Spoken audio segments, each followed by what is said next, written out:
Welcome to Dream Tales Sleep Stories. Tonight's reading is The Voice in the Radio. Settle into your bed or sofa and let your shoulders, jaw, and eyelids grow heavy. Inhale slowly, 1, 2, 3, and sigh the air away, allowing the day to fade into quiet dark. With every soft inhale, you invite fresh English phrases. With every gentle exhale, stray thoughts drift farther off. Behind my voice flows a gentle melody, renowned for guiding the mind toward deep relaxation. Keep your eyes closed or follow the captions, whichever feels right. Simply receive the rhythm and resonance of the language. Deep in rest, tonight's phrases will take root like seeds, ready to bloom into stronger English skills with the morning light. When you feel settled, hold that unhurried breath and allow yourself to drift into the tale. The Voice in the Radio begins now, and when the story's final line has faded, the music will linger a little longer, carrying you gently deeper into sleep. The Voice in the Radio. It was 11:55 on a cold Friday night in November. The city of Osaka was mostly asleep, but in a small radio studio on the 4th floor of an old building near Nakanoshima, Kenji Mori was very much awake. He adjusted his headphones, took a sip of black coffee, and leaned closer to the microphone. Good evening, everyone. Welcome to Midnight Waves. I'm Kenji Mori, and I'll be with you until 2 in the morning. As always, this is your space. Send me your stories, your questions, your memories. Tonight the city is cold, but the airwaves are warm. He pressed a button, and a soft jazz melody filled the studio. Through the glass window of the booth, he could see his producer, Sato, checking messages on the computer screen. Sato was a practical man in his 50s who had worked in radio for nearly 30 years. He believed that radio was dying, that podcasts and streaming services would replace everything. But he still came to work every night, because he could not imagine doing anything else. Kenji had been hosting Midnight Waves for 3 years. The show was not famous. It did not have millions of listeners, but it had a small, loyal audience. People who could not sleep, people who were lonely, people who worked night shifts, and people who simply loved the sound of a human voice in the darkness. Every night, Kenji received dozens of messages from listeners. Most of them were simple requests for songs or short messages to loved ones. But tonight, among the pile of emails and social media messages, there was something different. Sato had placed a white envelope on Kenji's desk before the show. It was a real letter, written by hand on paper. "Where did this come from?" Kenji had asked. "It was left at the reception desk this afternoon," Sato had replied. "No name, no return address, just the name of the show." Kenji had put it aside, planning to read it during a break. Now, with the jazz music playing softly, he opened the envelope carefully. Inside was a single sheet of paper, folded in 3. The handwriting was neat but slightly shaky, as if the writer's hand had trembled while writing. Kenji read the letter silently. "I am writing to you because I have nowhere else to turn. I am searching for a piece of music, a melody that was played on this radio station 40 years ago in the autumn of 1985. It was a piano piece, gentle and sad, like rain falling on still water.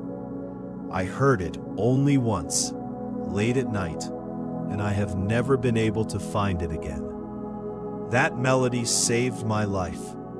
I was going through the darkest time of my life, and that music gave me a reason to keep going. I have searched for it for 40 years. I have contacted music libraries, record shops, and other radio stations. Nobody knows it. If anyone remembers this melody, please help me find it. I believe it was composed by someone who worked at your station. I do not know their name. All I know is that the music was the most beautiful thing I have ever heard, and I cannot leave this world without hearing it one more time. A listener who has never forgotten. Kenji put the letter down. His hands were shaking slightly. There was something about those words, the honesty, the desperation, the weight of 40 years of searching, that touched him deeply. He looked through the glass at Sato, who was scrolling through his phone and eating rice crackers, completely unaware of what the letter contained. The jazz track was ending. Kenji knew he should introduce the next song, but instead, he made a decision that would change everything. Before our next song, he said into the microphone, I want to share something with you. I received a letter today, a real letter, on paper, which is rare these days, and I think you need to hear it. He read the entire letter on air, his voice steady and clear. When he finished, there was a moment of silence. Then he added, if anyone knows anything about this melody, a piano piece played on this station in the autumn of 1985, please contact us. I know it's a long time ago, but some things are worth searching for, no matter how many years have passed. He played the next song, and the phone lines began to light up. The first caller was a taxi driver named Yamamoto. I listen to your show every night while I drive, he said. I've been driving taxis in Osaka for 22 years. I don't remember any piano piece from 1985, but I'll ask my older passengers. Some of them have incredible memories. The second caller was a retired school teacher. I used to listen to this station in the 1980s, she said. There were many music programs back then. I remember jazz, classical, and popular songs. But a piano piece that was played only once? That would be very difficult to find.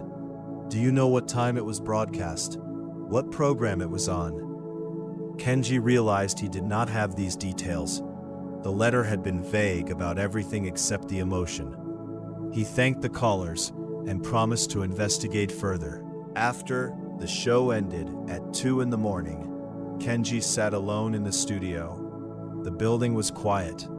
The only sound was the hum of the equipment and the distant noise of traffic on the street below. He read the letter again, then again. You're taking this too seriously, Sato said from the doorway, his coat already on. It's probably just some lonely person making up stories. Maybe, Kenji replied, but what if it's real? Even if it is, how are you going to find a song that was played once, 40 years ago? We don't have records from that period. Most of the old tapes were thrown away when the station moved to this building in 1998. Kenji knew Sato was right, but something about the letter would not let him go. He took it home and placed it on his desk next to a photograph of his grandmother, who had died the previous year. She had loved the radio. She used to say that radio was magic because it turned invisible waves into human connection. The next morning, Kenji went to the station's storage room in the basement. It was a dusty, forgotten place filled with old equipment, broken chairs, and stacks of yellowed documents. He spent 3 hours searching through boxes of old programming logs. Most of them were water-damaged and unreadable, but he found a few pages from the autumn of 1985. The logs showed program names, broadcast times, and the names of presenters. In October 1985, the late-night slot had been hosted by someone called H. Kawashima. The program was called Night Garden. According to the logs, Night Garden had featured a mix of classical music and original compositions, but there was no detailed playlist, just the program name and the host's initial. Kenji photographed the pages and brought them back to his desk. He searched the internet for H. Kawashima, Radio Osaka, but found nothing relevant. He asked the station manager, a woman in her 40s, who had only been at the station for 10 years. She did not recognize the name. That evening, on his show, Kenji shared what he had found. "I've been doing some research," he told his listeners. In the autumn of 1985, there was a late-night program on this station called Night Garden. It was hosted by someone with the initial H. Kawashima. If anyone remembers this program or knows who H. Kawashima was, please get in touch. The response was immediate. Within minutes, his inbox was flooded with messages. Most people did not remember Night Garden, but they were fascinated by the mystery. The story of the anonymous letter and the lost melody had captured their imagination. People began sharing it on social media, and by the next morning, it had been seen by thousands of people across the city. 1 week later, a second letter arrived. It was in the same white envelope, with the same neat, slightly shaky handwriting.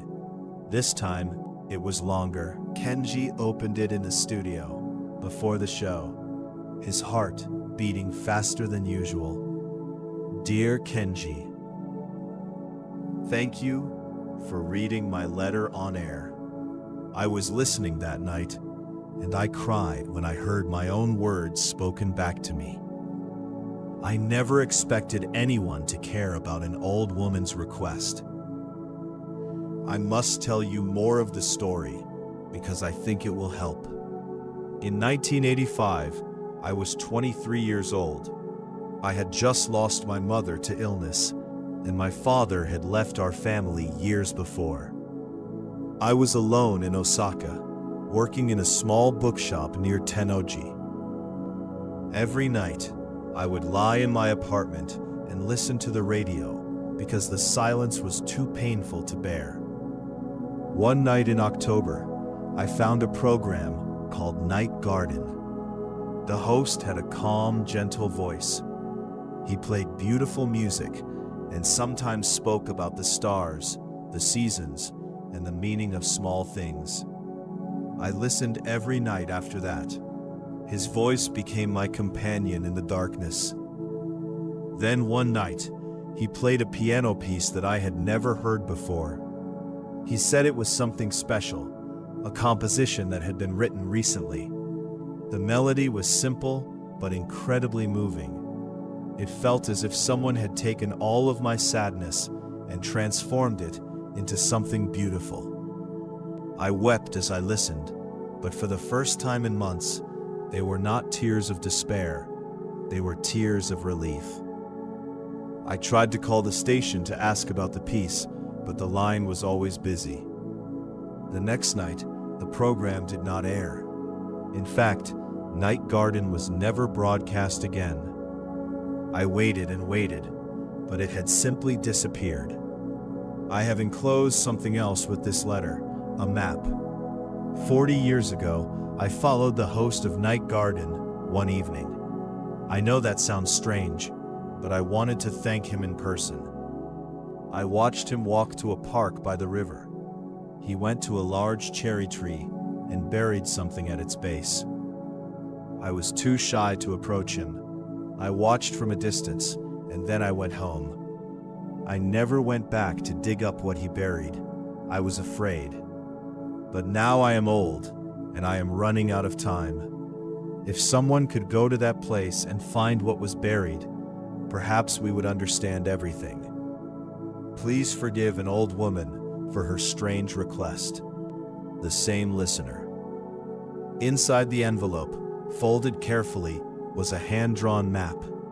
It showed a section of the riverbank with landmarks, a bridge, a row of pine trees, and a path leading to a large cherry tree marked with a small red circle. Kenji studied the map carefully. The area looked like it could be Nakanoshima Park, or perhaps a section along the Okawa River. The landmarks were drawn with surprising detail. The bridge had a distinctive arched shape, and there were steps leading down to the water. He scanned the map and posted it on the show's website and social media accounts that night. This is the second letter from our anonymous listener, he announced on the show. She has given us a map, a location where something was buried 40 years ago by the person who hosted Night Garden. I'm going to share this map with all of you. If anyone recognizes this location, or if anyone would like to help search, please let us know. The reaction was even stronger than before. Within 2 days, a group of over 50 listeners had formed an online community dedicated to solving the mystery. They called themselves the Night Garden Detectives. They analyzed the map, compared it with old photographs of Osaka's riverbanks, and began planning a search. A university student named Aoi, who studied history, discovered that the bridge in the map matched an old pedestrian bridge that had been rebuilt in 1995. The original bridge had connected Nakanoshima to the north bank of the river. Using old photographs from the city archive, she identified the exact location, a quiet corner of Nakanoshima Park, near a cluster of cherry trees that were planted in the 1970s. On a bright Saturday morning in late November, nearly 40 people gathered at Nakanoshima Park. Kenji was there with a portable microphone, recording everything for the show. Sato had come too, though he still insisted the whole thing was probably a waste of time. "If we find nothing, I'm going to say I told you so," Sato said, zipping up his jacket against the cold wind. "And if we find something?" Kenji asked. Sato shrugged. "Then I'll buy you dinner." The group walked along the river path, comparing the hand-drawn map with the real landscape.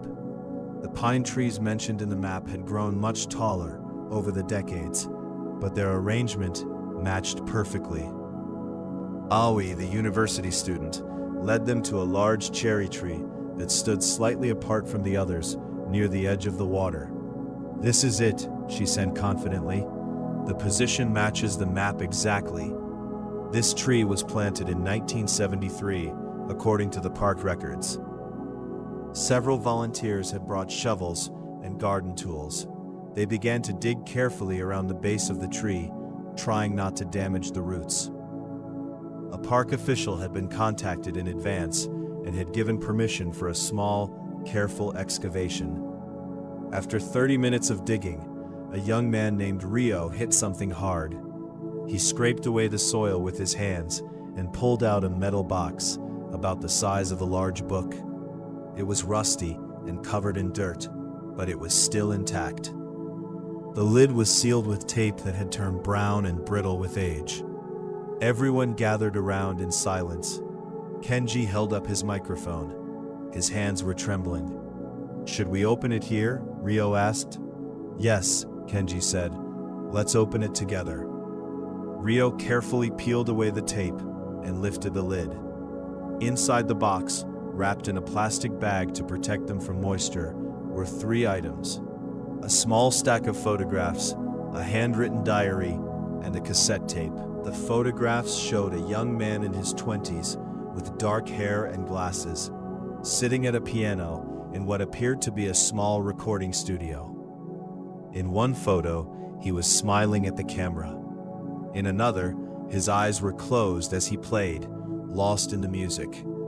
On the back of one photograph, someone had written, "Hiroshi K, Studio B, October 1985. The diary was a small notebook with a blue cover. The pages were yellowed, but still readable. And the cassette tape had a simple label, "For you, October 18th, 1985. The crowd was silent. Some people had tears in their eyes. Kenji carefully placed each item back in the box and said, "I think we need to take these to the studio. There's a cassette player in our storage room. Tonight, on Midnight Waves, we'll listen to this tape together." The news spread quickly. By that evening, Midnight Waves had more listeners than it had ever had before.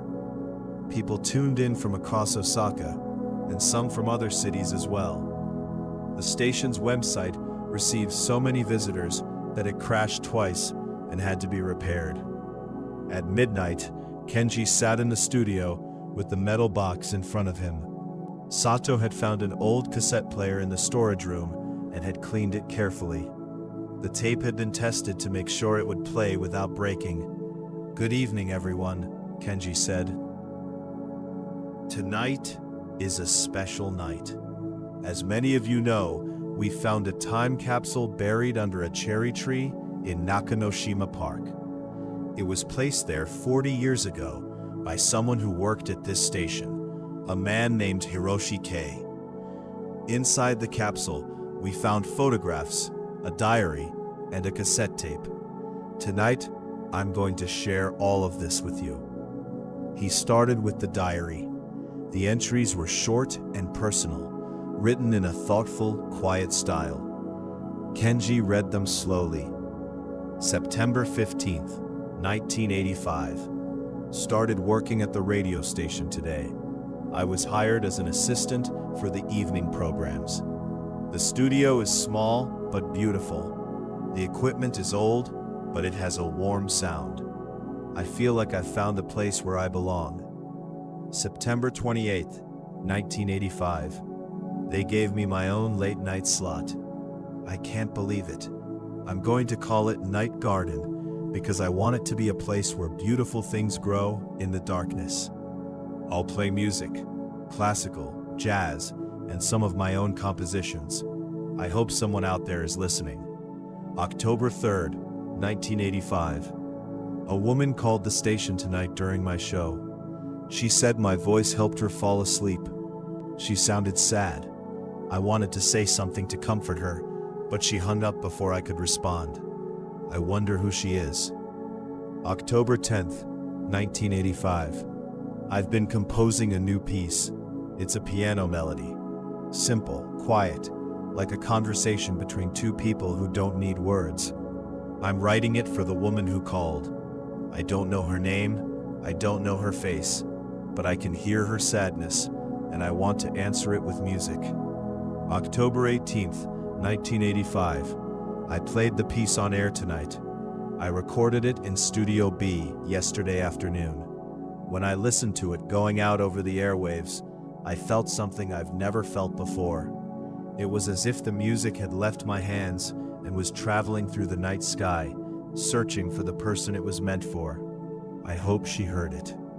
October 20th, 1985. I have been told that Night Garden will be canceled. The station manager says the ratings are too low. Late night programs are expensive to produce, and there aren't enough advertisers. My last show will be next Friday. October 25th, 1985. This is my last entry. Tonight was my final broadcast of Night Garden. I played my favorite pieces and said goodbye. Nobody called.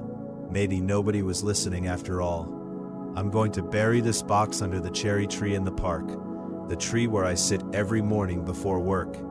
Maybe someday, someone will find it and know that I was here, that I tried to make something beautiful, even if nobody heard it. Goodbye, Night Garden. Kenji's voice broke slightly as he read the last line. He took a moment to compose himself, then looked at the cassette tape. And now, he said, the tape. This is the recording that Hiroshi made in Studio B on October 18th, 1985. The melody that was played only once, 40 years ago. The melody that our anonymous listener has been searching for all this time. He pressed play. The sound was slightly distorted, as old cassette recordings often are. There was a soft hiss in the background. But then the piano began, and everything else disappeared. The melody was exactly as the letter had described it, gentle and sad, like rain falling on still water. It started with a single note, repeated 3 times, and then opened into a flowing phrase that rose and fell like breathing. It was not complicated. It did not try to impress. It simply spoke, honestly and quietly, from one heart to another.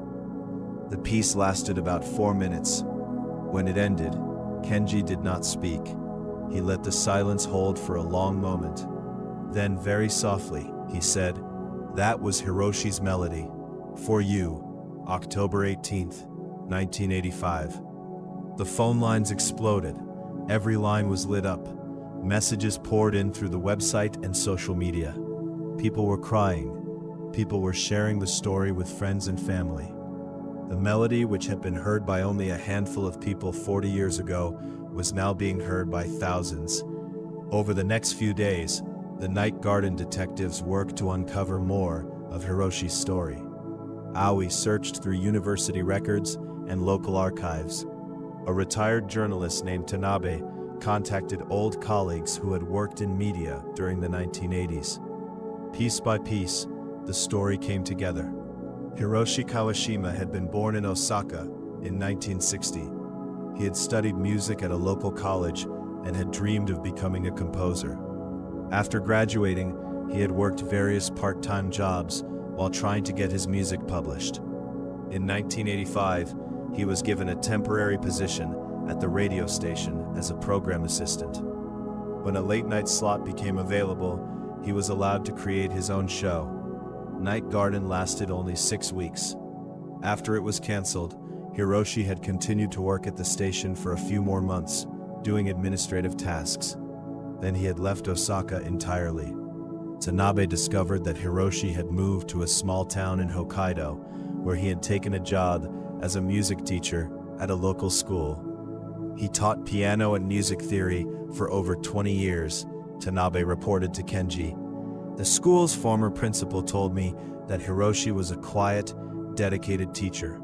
He never talked about his time in radio. He composed music for the school's annual concert every year, but he never published anything. Hiroshi had never married. He had lived alone in a small house near the school. In 2015, he had become ill. He had passed away in the spring of 2016 at the age of 55. He had been buried in the town's cemetery. And his former students had placed flowers on his grave every year since then. Kenji shared this information on his show, and the response from listeners was overwhelming. Many people said they felt a deep connection to Hiroshi, to his quiet dedication, his unfulfilled dreams, and his desire to create something meaningful, even when nobody seemed to be paying attention. He thought nobody was listening, a caller said, her voice thick with emotion. But someone was. Someone heard his music and carried it in her heart for 40 years. A music professor from Osaka University offered to analyze the cassette tape and create a high-quality digital recording of the melody. She said the composition showed remarkable skill and emotional depth. If this piece had been published, she told Kenji in an interview, it could have become well known. It has a timeless quality. The melody is deceptively simple, but the harmony and structure show a deep understanding of music. Hiroshi Kawashima was a genuinely talented composer. Meanwhile, the question on everyone's mind remained. Who was the anonymous letter writer? Who was the woman who had been searching for this melody for 40 years? Kenji had received no more letters since the second one. He had appealed on air for the writer to come forward, but there had been no response. Then, on a Tuesday evening, 3 weeks after the time capsule had been opened, the phone rang during the show. "Midnight Waves, you're on the air," Kenji said. There was a pause. Then a woman's voice spoke. It was soft and elderly, with a slight tremor. "Kenji-san, my name is Yuki Tanaka. I am the one who wrote the letters." Kenji nearly dropped his microphone. The studio fell completely silent. Even Sato, who was watching through the glass, stood up from his chair. "Yuki-san," Kenji said carefully, "thank you for calling. We've been hoping to hear from you." "I know," she said. "I'm sorry I didn't call sooner. I was afraid. I've been listening to everything. The diary, the tape, the story of Hiroshi's life. And I needed time to understand what I was feeling. Of course, take your time." Yuki was quiet for a moment. When she spoke again, her voice was steadier. "I was the woman who called Night Garden that night in October 1985. I told the host that his voice helped me sleep. That was true, but it wasn't the whole truth. The truth was that his voice, Hiroshi's voice, was the only thing that made me feel less alone in the world. She paused, and Kenji waited. When he played that piano piece, I felt as if he was speaking directly to me, as if he knew exactly what I was feeling, and had found a way to express it in music. I cried that night, but for the first time in a long time, I felt hope. I thought, if someone in this world can create something so beautiful, then maybe the world is not as dark as I believed. And then the show was canceled, Kenji said softly. Yes, I was devastated. I called the station many times, but nobody could tell me anything about the music or the host. The new programs were completely different. It was as if Night Garden had never existed. You said in your letter that you followed Hiroshi to the park. Yes, before the show was canceled, I went to the station one evening. I wanted to thank him in person, but when I saw him leaving the building, I couldn't bring myself to approach him. I was too shy, too afraid, so I followed him instead. I watched him bury the box under the cherry tree. I stood behind the pine trees watching, and then I went home. I always regretted not speaking to him that night. Did you ever try to find him after that? I tried, but I didn't know his full name at the time. I only knew the program name and his voice. By the time I learned his name from your research, I also learned that he had passed away. That was the hardest moment.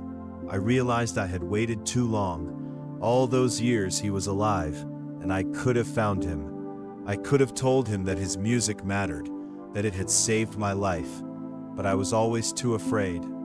Her voice broke, and she was silent for a long moment. Kenji could hear her breathing quietly. But now, she continued, because of you and your listeners, his music has been heard again. His story is known. He didn't disappear. He didn't create something beautiful for nothing. People heard. People cared. And I think wherever he is, he would be happy to know that. I think so too, Kenji said. Yuki-san, would you like to come to the studio? I would love to meet you in person. I would like that very much, she said. The next Saturday, Yuki Tanaka came to the radio station. She was 73 years old, small and thin, with white hair and gentle eyes. She wore a dark blue coat and carried a bag with a thermos of green tea, which she offered to share with everyone. Kenji met her at the entrance and walked with her to the studio. She looked around at the equipment, the soundproof walls, and the microphones with wide, wondering eyes. It's different from what I imagined, she said. Smaller, but it feels warm, like the voice that used to come through my radio. They sat together in the studio, and Kenji played the melody for her one more time. Yuki closed her eyes and listened. A tear rolled down her cheek, but she was smiling. That's it, she whispered. That's the melody. After 40 years, I can hear it again. Thank you. In the weeks that followed, Hiroshi's story touched people far beyond Osaka. Newspapers and television stations reported on the mystery of the lost melody and the woman who had searched for it for 4 decades.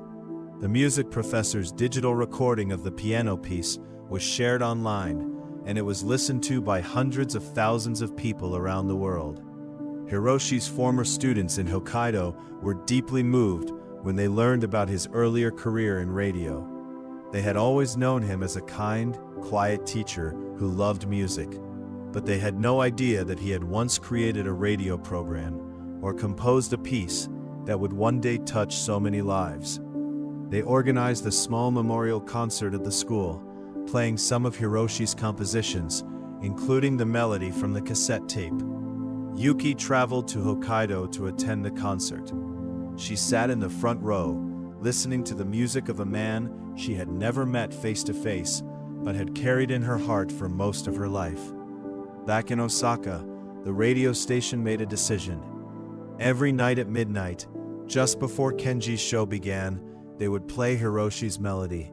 It became a tradition, a brief, beautiful moment of stillness before the voices and music as midnight waves filled the airwaves. Kenji continued to host the show, but something had changed. The audience had grown much larger. More importantly, the listeners had become a community. The Night Garden detectives stayed together, organizing events and helping other people share their stories.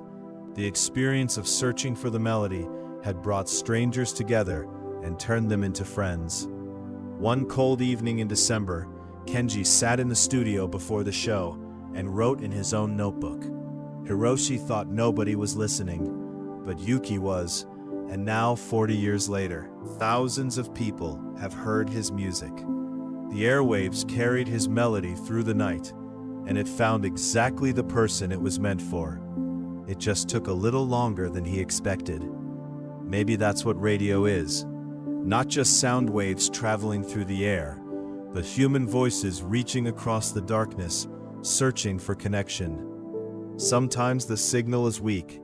Sometimes it takes years to arrive. But if you keep listening, if you keep sending your voice out into the night, eventually, someone will hear you. He closed the notebook, put on his headphones, and pressed the button. Good evening, everyone. Welcome to Midnight Waves. Before we begin, as always, here is our midnight melody. The piano began to play. Somewhere in the city, Yuki closed her eyes and listened. And in a small town in Hokkaido, where the snow was falling softly on a quiet grave, the music traveled on, invisible and endless, through the cold winter air.